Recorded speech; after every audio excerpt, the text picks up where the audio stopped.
Ladies, if you're dealing with this pressure or heaviness down in the vaginal area, this can be called a pelvic organ prolapse, and it's not to be scary. Although if you start Googling things online with what your symptoms are, you're going to find all sorts of things. But I want to ease any fear that you have and just make you feel more confident about your body. In this video today, I'm going to show you 4 ways that you can ease your symptoms with pelvic organ prolapse. And even if you're getting that achiness in the lower abdominal area, lower back pain, or the pressure or heaviness in the vaginal area, there is a lot that you can do in a more holistic manner to help ease your symptoms and possibly prevent surgery. So I'm going to talk about those 4 ways today. If you keep watching this video, you'll learn something new and you'll be able to apply it and feel more confident about your body. So women with symptoms of prolapse don't always realize what's going on with their body. You can have either a uterine, a bladder, or rectal, or even vaginal wall prolapse, which means those organs are held by ligaments in place. Those ligaments will soften, they'll stretch, and they'll fall more into the vaginal area, sometimes even protruding out of the vaginal opening. And that's where women will feel these symptoms come on. You can have different stages of a prolapse as well. And stage 1, stage 2, you kind of start to feel the symptoms. It may not be as severe. Stage 3 and 4 is a little more severe, and you can actually see it sometimes protruding externally. And there are so many women that we help as pelvic floor physical therapists. I see this all the time. And there's a lot of holistic ways that we can help ease your symptoms by the tips that I'm going to show you today. So number 1 is you want to be in a position of paying close attention to your posture, especially sitting posture. I would say for many women, they tend to sit in a chair. If you're spending any time at a computer, a desk, or even on the couch, that you tend to sit back. If this is your pelvis here, you tend to sit back on your tailbone. So you're kind of putting that pressure back into your tailbone, into the sits bones, and you're rounding your lower back. Well, this position over time, if you're driving in a car, you're sitting at a desk, and that position over time can tense and tighten the muscles around your pelvic floor, which these are a basket of muscles that support your pelvic organs. And they have to be able to support those pelvic organs in a way that when you're standing and walking and you're doing more activity, those symptoms of prolapse can be a little more pronounced. You can feel more pressure, and the symptoms get a little bit worse. Even at the end of the day, we hear a lot from our clients. So paying attention to your posture and getting more upright over those sits bones where you're not forcing your posture to sit up nice and tall. People think good posture, you have to bring your shoulders back and like round your back forward, but that's not always the case. Sometimes it's just finding where that middle position of your pelvis is, stacking your spine up from there and thinking of elongating your spine. Something that can help too is putting a little back support. I teach my clients to take a bath towel, roll it up, maybe even tape it so you have a lumbar roll. Something you can place there right in the small of your lower back. It keeps that natural curve, and it also keeps your pelvis in the right position. And why is that important? Well, your pelvic muscles, because they support your pelvic organs, you don't want to have them tense all the time. You want to make sure that they're in a position where they can relax, but then they can also contract when they're needed. And when you go to get up from a chair, you go to lift something, or you're going and walking around a lot, those muscles have to provide stability to your pelvic organs. And if they're not doing that and they're tense all the time, you're not going to get the response, and you will end up getting more of the symptoms of pressure, heaviness, and achiness. So that is number 1, to pay attention to your posture at your desk. Number 2 we're going to talk about is breathing. So breathing is very underrated, but I talk about this a lot in my videos. As the diaphragm, which is that top part of your core muscles, that diaphragm has to move when you take a deep inhale, when you take a deep exhale. So the breathing mechanics are controlled by your diaphragm, and your diaphragm can get kind of locked and stuck. So we have to train it again to be able to help support that whole core system and your pelvic floor muscles. So one thing you can practice is going back to any video I have labeled diaphragmatic breathing, and you can work on those exercises where you're inhaling through the nose and exhaling through the mouth, and not getting all your breathing to happen from your chest, but more from your belly and your rib cage.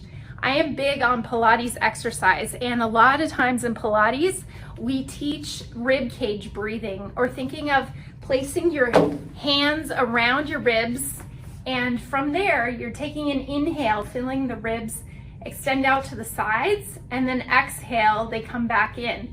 So we call this lateral breathing, or opening and closing like an umbrella, and getting the air down into the rib cage, which therefore helps your diaphragm move. Now, breathing's so underrated, but it is a very important exercise, especially when we're getting back in touch with trying to activate your core and your pelvic floor muscles. So if you're having symptoms, it tells us that something is off with your whole core system and it's not working properly. So therefore, the breathing exercises kind of reset everything. And as we get into more strengthening for the muscles that support those pelvic organs, if you're having a prolapse, if something's not working properly from here, then you're gonna get more tension and stress down in the pelvic floor and not be able to use those muscles properly. So working on breathing exercises every day, you can do them in sitting, you can do them lying down with your knees bent. However, you can get to a more of a relaxed state and paying close attention to not getting all the breathing happening from your chest and shoulders, but more from the ribs and the lower belly abdominal area. So diaphragmatic breathing is a great one. And you can do 10 times a day, you can repeat that multiple times a day, but it's something to really incorporate and just be more mindful with how you're breathing, because that's gonna help the diaphragm move. Okay, number 3 we're gonna talk about on ways to ease your prolapse symptoms is strengthening your abdominals. And I'm not talking about doing crunches or planks necessarily. Those are more the superficial abdominals, but I'm talking about those deeper muscles. You have what's called your transverse abdominis. It's like a corset around your spine. It helps control your spine in different movements, but it also acts like a support and stability on that mid part of your core.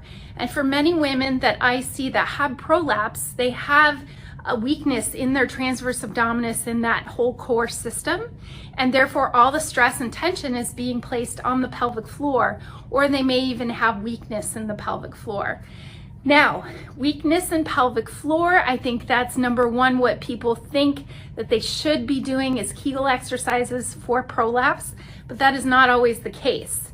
When we were talking about posture and tense muscles in the pelvic floor, those people need to learn how to relax their pelvic floor and provide more stability in a different way. So with any muscle in your body, we want to work on contracting, but we also want to work on relaxing it. And if we go back to strengthening those deep abdominals, then we're working the front part of the core and supporting that whole system a little bit better. And when you have symptoms, like I mentioned, it says something is off, you have some red flags, so your core is not functioning properly.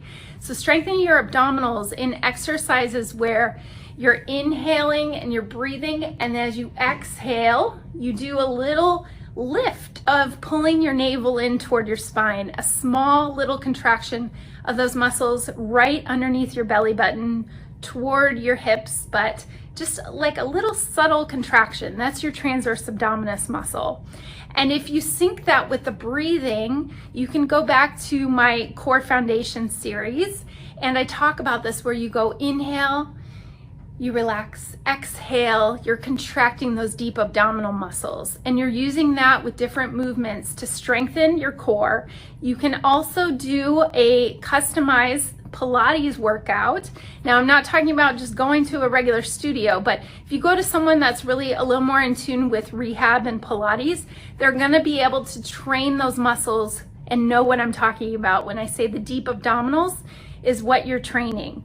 And getting those muscles stronger and more stable is going to support that whole core system and help a lot of the achiness and pressure that you're getting down in that pelvic area due to prolapse symptoms. So that would be number 3, is strengthen those deep abdominals. Number 4, we're gonna get into the last and most important one I'm gonna talk about in this video is working on your hips. Now, many people, they have a lot of tension and tightness in their hips. So you can do what's called a figure 4 stretch. Something to look up is a piriformis stretch. We have these different stretches on our YouTube channel that you can look up, but it's important to let your muscles relax and stretch and lengthen them before you work on strengthening. So working on your mobility in your hip muscles is really going to be beneficial to easing those symptoms. So strengthening and stretching your hips and paying close attention to mobility in your hips, yoga-like poses, and also working on the strength of your glutes. There's squats, there's lunges, there's different exercises that are going to help support the back side of your body. They're also going to help and stabilize that whole pelvic area.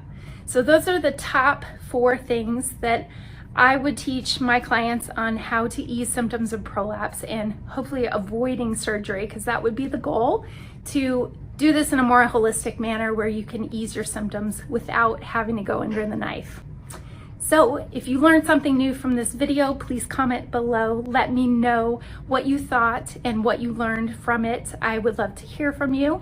And if you want to know more about women's health topics that we talk about here and exercises to help your symptoms, then subscribe to our channel, Level 4 Women's Health, and you'll be updated when we release new videos. Thanks for watching.